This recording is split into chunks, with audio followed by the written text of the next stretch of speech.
The most haunting sound at the Family Feud studio that Tuesday afternoon wasn't something anyone else could hear. It was the distant rumble of helicopters that 74-year-old William "Bill" Thompson heard constantly in his mind, the phantom echo of Vietnam that had followed him home 50 years ago and never left.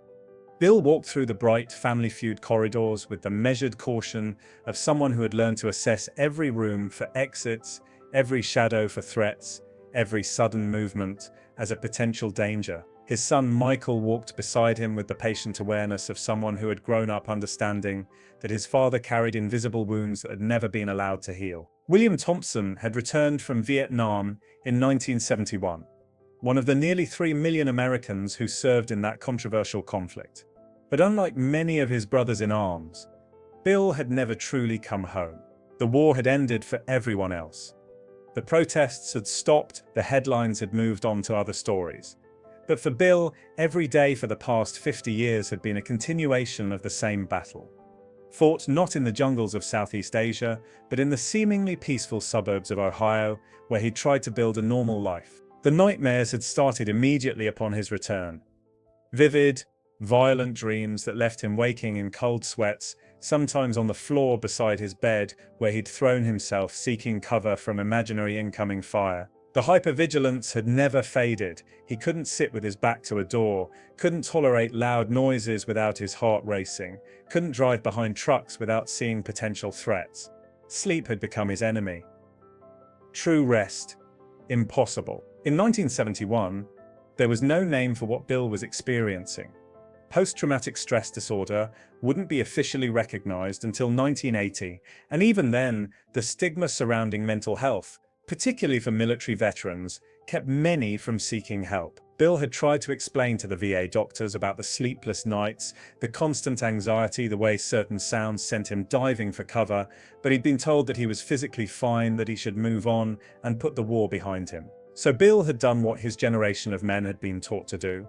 He'd buried it deep, never spoken of it, and tried to function. He'd married his high school sweetheart, Sarah, raised 3 children, worked for 35 years at the local power plant, and presented to the world the image of a man who had successfully transitioned from soldier to civilian. Only his family knew the cost of that performance. The way he startled at unexpected sounds, the vigilant way he surveyed every restaurant before sitting down, the bedroom windows that had to remain open even in winter so he wouldn't feel trapped. Michael Thompson, now 47, had grown up navigating his father's invisible war. As a child, he'd learned not to approach his father suddenly, not to slam doors, not to ask too many questions about the service medals that sat in a drawer, untouched and unspoken of. Michael had spent his adult years trying to convince his father to seek help, to talk to someone, to acknowledge that the struggles he faced were real and treatable. But Bill, shaped by a culture that viewed seeking help as weakness and mental health treatment as admission of failure, had always refused. The Family Feud application had been Michael's idea, submitted during a moment when Bill had seemed more relaxed than usual. Michael had thought that appearing on television might give his father something positive to focus on, a family experience that could create good memories instead of the vigilant survival that characterized most of their interactions. When the acceptance call came, Bill's first instinct had been to decline. The thought of being in a crowded studio under bright lights with unpredictable sounds and movements triggered every anxiety he'd spent 50 years trying to control. But Michael had persisted with the gentle determination of someone who understood that his father needed moments of connection, of normalcy, of proof that life could still offer experiences beyond the prison of hypervigilance and trauma. Steve Harvey approached the Thompson family during the pre-show introductions with his characteristic warmth, but something about Bill's rigid posture and the way he continuously scanned the room immediately caught Steve's attention. In decades of hosting, Steve had developed an instinct for reading people who were managing significant challenges, and there was something about this 74-year-old man's military bearing combined with obvious stress that suggested someone carrying invisible wounds. "Well, hello there, sir," Steve said, approaching Bill with the respectful formality he reserved for veterans and elders. "What's your name, and where are you folks from?" "William Thompson," Bill replied, his voice carrying the clipped precision of someone who had learned military protocol and never unlearned it. This is my son Michael. We're from Dayton, Ohio. Steve's trained eye caught details that spoke to Bill's condition. The way his eyes constantly moved, checking exits and assessing potential threats, the rigid way he held his shoulders as if permanently braced for impact, the careful distance he maintained from the production crew. There was something about Bill's hypervigilance that spoke to experiences far beyond civilian life. Did you serve in the military, Bill? Steve asked, recognizing the bearing that never quite leaves those who've worn the uniform. Vietnam, Bill said simply, the single word carrying volumes of meaning. 121st Airborne. 2 twos. The brief answer revealed both pride in his service and reluctance to discuss details that might lead to questions he wasn't prepared to answer. Steve nodded, with the respect that the mention of Vietnam always commanded. He understood immediately that he was talking to someone who had served during one of America's most controversial conflicts, someone who had likely faced not just the trauma of combat, but the added burden of returning to a country that was ambivalent about the war they'd been asked to fight. As the Thompson family took their positions for the actual game, competing against the Rodriguez family from California, Steve found himself paying as much attention to Bill's stress levels as to the flow of the game. The older man participated when required, his answers precise and thoughtful, but Steve could see the effort it cost him to maintain focus amid the bright lights, sudden sounds, and unpredictable energy of live Levis production. During the first 2 rounds, Bill surprised everyone with his sharp responses despite his obvious anxiety. When Steve asked for things that require courage, Bill confidently answered, coming home, earning a spot on the board, but also revealing something profound about his understanding of what real bravery looks like. But it was during a commercial break, before the final round, that Steve witnessed something that would change his entire understanding of what some veterans carry. While the cameras were off and the crew was moving equipment, a piece of heavy staging equipment was accidentally dropped, creating a loud metallic crash that echoed through the studio. Bill's reaction was immediate and involuntary. He dropped to a crouch behind the podium, his military training taking over as he sought cover from what his mind interpreted as incoming fire. The reaction lasted only seconds before his conscious mind reasserted control, but those seconds revealed the depth of the battle he'd been fighting for 50 years. Michael immediately moved to his father's side, not to help him up. Bill had already straightened himself, but to provide the calm, steady presence that had helped ground his father through countless similar episodes over the decades. "You okay, sir?" Steve asked quietly, approaching the family podium with the respectful concern of someone who had just witnessed something profound and private. Bill looked up, meeting Steve's eyes with the direct gaze of someone who had spent 50 years pretending he was fine when he wasn't. "Loud noises," Bill said simply, his voice steady despite the obvious cost of the episode. "They still get to me, 50 years later, and I'm still jumping at shadows." The simple admission hit Steve with unexpected force. Here was a man who had served his country half a century ago, who had been living with the invisible wounds of that service every day since, who had never been offered the help he needed to heal. The final round arrived with the Thompson family holding a slight lead, but Steve's focus had shifted entirely from the game to the man standing at the podium who was clearly using enormous self-control to manage trauma responses that had been with him for 5 decades. "We asked 100 people," Steve announced. "What does peace mean to you?" It was Bill's turn at the podium. He stepped forward slowly, his movements careful and controlled, his eyes making one more quick sweep of the studio before focusing on Steve. When Steve repeated the question, Bill was silent for a long moment, and everyone present could sense that this topic had touched something profound and painful. "What does peace mean to you, Bill?" Steve asked again, his voice gentling as he sensed the weight this question carried for this veteran. Bill's response came slowly, each word carefully chosen, as if he was sharing something he'd never been able to tuticode before. "Peace," Bill said, his voice quiet but clear, "would be one night of sleep without hearing helicopters. One day without checking every room for exits. One moment without feeling like the war is still happening inside my head." He paused, his composure beginning to crack. 50 years I've been fighting, and the war never ended. It just moved from Vietnam to inside me, and nobody ever told me how to win that battle." The studio fell completely silent. Not the expectant quiet of an audience waiting for the next laugh, but the profound silence of hundreds of people collectively confronting the reality of invisible wounds, of service members who come home from war but never truly leave the battlefield. Steve's professional composure cracked visibly. His entertainer's mask gave way to something much more human as he processed the devastating honesty of Bill's response. Here was a man who had articulated the experience of countless veterans who had served, sacrificed, and returned home to fight private wars that society preferred not to acknowledge. "Bill," Steve said, his voice thick with emotion, he wasn't trying to hide. "How long have you been carrying this by yourself?" Bill's response revealed the depth of his isolation and the cost of a culture that hadn't known how to help its returning veterans. "Since I got off the plane in 1971, Bill said with heartbreaking directness. "They told us to move on, put it behind us, be grateful we made it home. Nobody wanted to hear about the nightmares, the flashbacks, the way a car backfiring could send you diving for cover. So I stopped talking about it. 50 years of pretending I'm fine when every day feels like I'm still at war." Behind the scenes, Steve made a decision that defied every producer's expectation and every rule of television production. "Stop the music," Steve called out, his voice carrying an authority that immediately silenced everyone in the studio.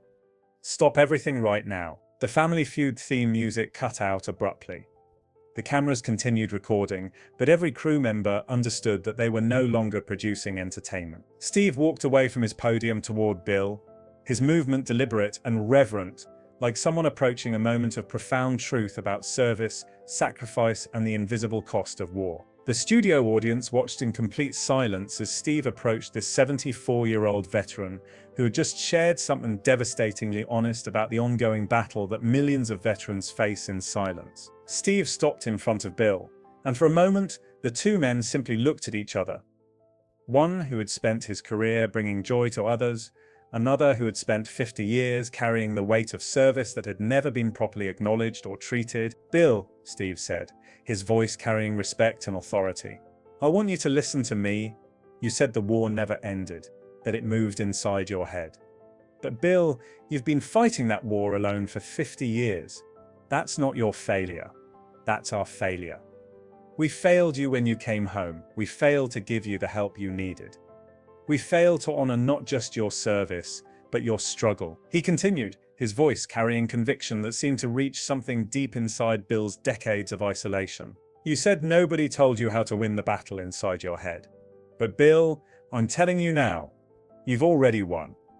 You've survived 50 years of a war nobody wanted to acknowledge. You've raised a family, worked for 35 years, lived a life of honor, despite carrying wounds that would have broken lesser men. That's not losing, Bill. That's the victory of a warrior." Steve reached for Bill's shoulder, his touch gentle but firm. "The war in Vietnam ended 50 years ago, Bill. But the war you've been fighting since then, that ends today, because today you're not fighting alone anymore. Today we're acknowledging what you've carried.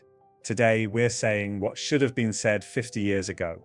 Welcome home, soldier. Thank you for your service. And thank you for surviving long enough for us to finally get it right." Bill's eyes filled with tears, and for the first time in 50 years, his military bearing gave way to something much more human. "I've been so tired," he whispered, his voice breaking. 50 years of being tired and never being able to rest." "I know you have, Bill," Steve said with profound understanding, "but you don't have to carry it alone anymore. There's help now. There are people who understand. There are ways to find the peace you've been looking for." Michael stepped forward from the family podium, his own eyes filled with tears. "Dad, I've been trying to tell you this for years. You don't have to fight this battle by yourself anymore." Steve Harvey had hosted thousands of shows, had made millions of people laugh, had built a career on bringing joy to others through entertainment. But standing with Bill Thompson, he found himself confronting the reality that some battles are fought in silence, that some heroes never receive the recognition they deserve, and that healing sometimes begins simply with being seen and understood. "Bill," Steve said, beginning to remove his suit jacket, "I want you to have something. This jacket has been with me through every Family Feud I've ever hosted, but today it's going home with a warrior who spent 50 years fighting without recognition, without help, without the support he deserved." As Steve wrapped the expensive garment around Bill's shoulders, The symbolism was clear to everyone present. This wasn't just a gesture of respect, it was a recognition that some service extends far beyond the battlefield, that the real courage often lies in surviving invisible wounds with dignity and grace. "This jacket belongs to someone who understands what real courage looks like," Steve said, his voice carrying across the silent studio. "Someone who fought for his country overseas, and then fought for his sanity at home. Someone who carried wounds we couldn't see but never stopped serving his family, his community, and his own survival." Bill pulled the jacket around himself, and for the first time in 50 years, his hypervigilant posture relaxed slightly. The weight of the fabric seemed to provide more than warmth. It offered tangible proof that his struggle was recognized, his service was honored, and his battle was finally acknowledged. "Bill," Steve continued, "I want you to understand something. Peace isn't about forgetting what you went through. Peace is about finding people who understand what you've been carrying and being brave enough to let them help you carry it." Steve turned to address the entire studio audience, his voice carrying conviction that made everyone present understand they were witnessing something important. "This man taught us something today," Steve announced. "He taught us that coming home from war is sometimes the beginning of the hardest battle, not the end. He taught us that courage isn't just what you do on the battlefield, it's what you do every day when you wake up and choose to keep fighting, keep surviving, keep living despite carrying wounds that nobody else can see." The applause that followed was unlike any sound the Family Feud studio had ever heard. It wasn't typical game show celebration, but something deeper, something that acknowledged the profound sacrifice it had taken for Bill to survive 50 years of invisible war and the grace with which he had carried burdens that should never have been carried alone. As the celebration continued around him, Bill stood in the center of it all, wearing Steve's jacket like a medal of honor, his family nearby with tears of pride and relief. For the first time since 1971, Bill wasn't scanning the room for threats. He was simply present in a moment of recognition that his invisible service had finally been seen and honored. 6 months later, Bill Thompson made a phone call that his son Michael had been hoping for, but never dared to expect. With the encouragement he'd received from that day at Family Feud, Bill had finally sought help from the VA's PTSD program. Modern therapy, medication, and support groups had given him tools he'd never known existed for managing the trauma that had controlled his life for 5 decades. "Steve," Bill said, his voice stronger than it had been in the studio, "I wanted you to know, I'm sleeping better. Not perfect, but better. I'm talking to other veterans who understand. I'm learning that what I've been carrying all these years has a name, and more importantly, it has treatment. How does that feel, my friend?" Steve asked, settling in for a conversation he'd treasure. "Like I finally got permission to stop fighting alone," Bill replied with relief that carried 50 years of weight. "Like maybe the war really can end, not just on the battlefield, but in here," he touched his chest, "where I've been carrying it all these years." Steve smiled, remembering the hypervigilant veteran who had taught an entire television studio about the invisible cost of service and the courage required to survive wounds that society preferred not to acknowledge. The jacket that Steve had given Bill became a symbol in the veteran community, worn to support group meetings and PTSD counseling sessions as a reminder that seeking help is not a sign of weakness, but a recognition of strength.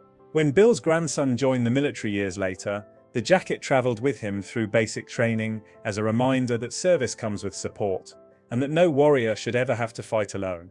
But the most important gift Bill received that day wasn't the jacket. It was the recognition that his 50-year battle had been real, valid, and worthy of respect. Because sometimes a 74-year-old can teach an entire television studio that the greatest courage isn't displayed on foreign battlefields, but in the daily choice to survive invisible wars with dignity, grace, and the hope that healing is always possible. Share and subscribe. Make sure this story is never forgotten, because sometimes the most important victories aren't won with weapons, but with the courage to finally accept that you don't have to fight every battle alone.